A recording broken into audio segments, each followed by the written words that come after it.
Salut à tous, donc à la demande générale je vais faire un petit test de Uendan, donc de son nom complet Ozu Tatake Uendan. Ouais, je sais, je parle super bien japonais. Non, plus sérieusement, justement, dans ce jeu-là, qui est un jeu qui existe qu'en japonais, il n'y a vraiment pas besoin de savoir lire le japonais, ni parler le japonais. C'est un jeu qui est super accessible, un des rares jeux en import qui est vraiment hyper accessible à tout le monde. Donc, de toute façon, on va voir ça en images. Le principe du jeu, en fait, donc je rappelle pour ceux qui ne savent pas trop, c'est un music game. Donc c'est un jeu qui est basé sur le rythme. Bon, pour vous prouver un peu que c'est vraiment hyper simple et que c'est vraiment la possibilité de tout le monde. Il y a 4 menus, donc page d'accueil, 4 menus. Ici le mode solo, on voit, il n'y a qu'un seul petit bonhomme. Ici le mode multijoueur, 2 bonhommes. Ici c'est un didacticiel, c'est franchement pas nécessaire de passer par le didacticiel, on comprend très vite le principe. Ici c'est le mode option, où dedans il n'y a quasiment rien. Passer en mode gaucher, enlever le rétroéclairage, des conneries comme ça, mais vraiment, il n'y a rien d'essentiel. En gros, vous cliquerez toujours ici. Voilà, le mode solo.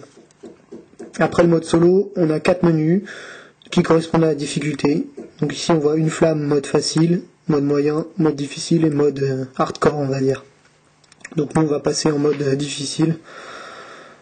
Et donc ici pour revenir en arrière toujours, et ici pour passer à l'étape suivante. Donc allez, on y va vers le mode difficile. Ici c'est la carte avec tous les niveaux.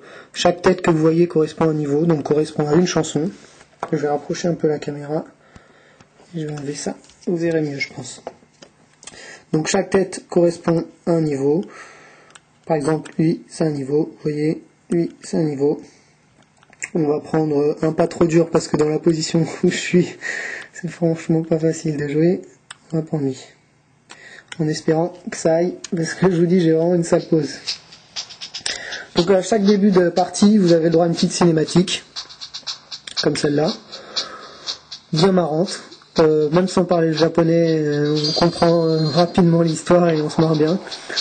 Bon là je vais vous la zapper, hein, je pense que c'est pas ça qui vous intéresse le plus.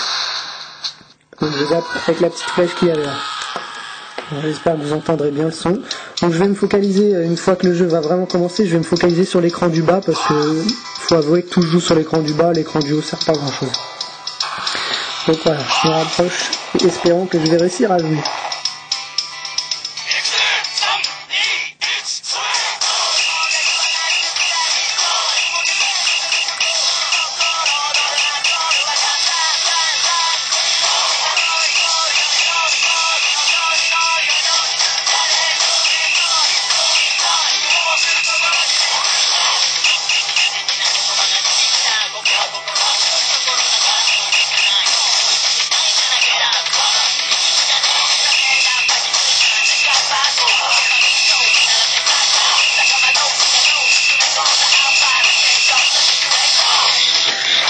Un miracle, j'arrive à jouer.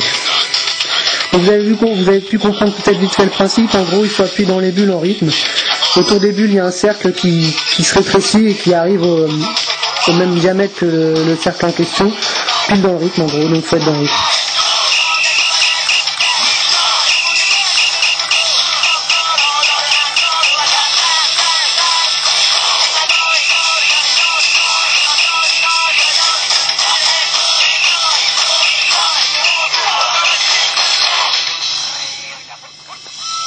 Donc souvent, vous voyez, soit les cercles tout simples, il suffit de cliquer au bon moment. Il y a aussi des sortes de boules qu'il faut faire suivre. Donc c'est elles qui avancent, c'est elles qui avancent, c'est pas moi qui les fais bouger. Elles avancent et il faut rester dans le cercle pendant qu'elles bougent. Voilà, comme ça. Et si je sors du cercle pendant qu'elles bougent, ma jauge de vie qui est en haut va descendre. Parce que ça, je vous en ai pas parlé. En haut, tout en haut, en jaune et rouge, là vous pouvez voir ma jauge de vie, ici, là elle a disparu. Tant que je suis dans le jaune, tout va bien, quand je passe dans le rouge, c'est chaud. Je serai pas éliminé, mais c'est chaud. Pour être éliminé, il faut vraiment plus avoir rien du tout dans la jauge de vie.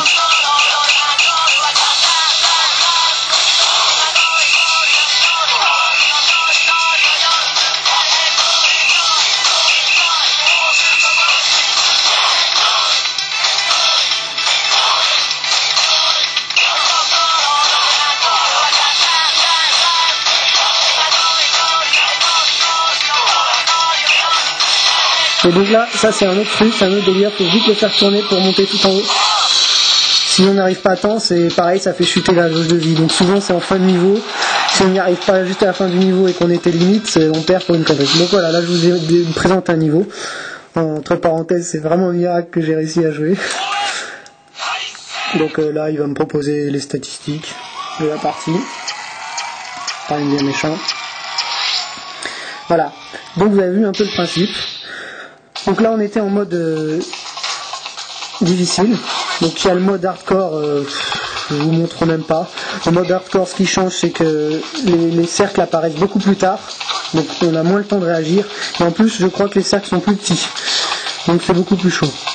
Et pareil, on va d'une difficulté progressive par rapport au premier niveau et au dernier niveau qui se débloque au fur et à mesure. Là, tout est débloqué vu que j'ai terminé le jeu, mais sinon tout se débloque au fur et à mesure. Les premiers, bien entendu, sont beaucoup plus faciles. Donc on va passer en mode normal et je vais vous montrer le premier niveau du mode normal, histoire de voir un peu que c'est quand même accessible à tout le monde. Voilà. Donc le premier niveau du mode normal.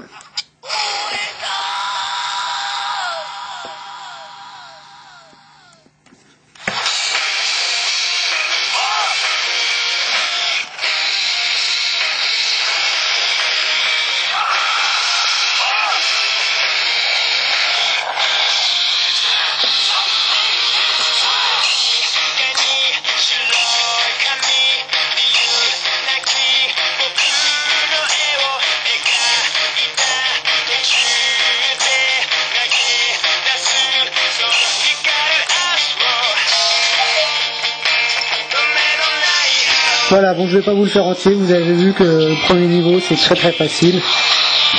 Donc je vais quitter. Donc là c'est le menu pause, alors ici reprendre, c'est comme si vous enleviez la pause, là c'est recommencer le niveau et ici c'est quitter.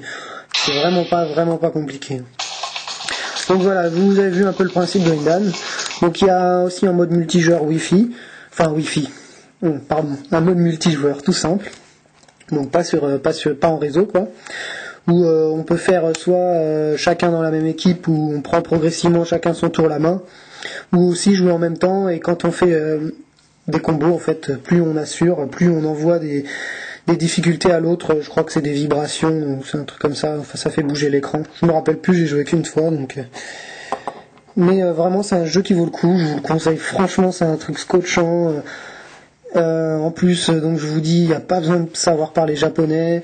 Si vraiment vous êtes intéressé, bon allez, tant pis, je fais de la pub. Il y a une adresse comme www.liksang.com, lik-sang.com. Donc Liksang qui fait des jeux, la livraison jeux import avec les frais de port gratuits. Donc vous payez le jeu 40 € comme si vous étiez en magasin. C'est un site fiable, le jeu arrive dans la semaine à peu près. Enfin vraiment il n'y a aucune raison de pas se le procurer, c'est vraiment un jeu à se procurer. Ozu Tatake Oedan, vraiment un jeu qu'il vous faut dans votre ludothèque. Voilà, fin du test.